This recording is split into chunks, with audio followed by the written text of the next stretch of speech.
Chairman FBR Rashid Mahmood Langrial कहते हैं रवा साल टैक्स का हदफ 13,000 अरब रुपए से ज्यादा है। टैक्स हदफ पिछले साल से 40 गुना ज्यादा है। बहुत सारे लोग टैक्स अदा ही नहीं करते हैं। टैक्स ना देने वाले टीवी पर आकर बताते हैं मुल्क को कैसे ठीक करना है। टैक्स ना देने वालों की वजह से हर साल टैक्स खसारा बर्दाश्त करना पड़ता है। सूबों और विफाक को टैक्स निज़ाम में मजीद रिफॉर्म्स की ज़रूरत है।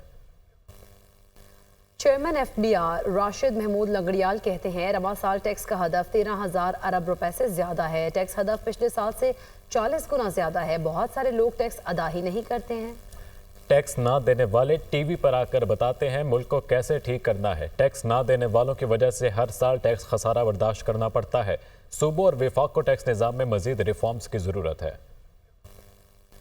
चेयरमैन एफबीआर राशिद महमूद लंगड़ियाल कहते हैं रवा साल टैक्स का हदफ 13,000 अरब रुपए से ज्यादा है। टैक्स हदफ पिछले साल से 40 गुना ज्यादा है। बहुत सारे लोग टैक्स अदा ही नहीं करते हैं।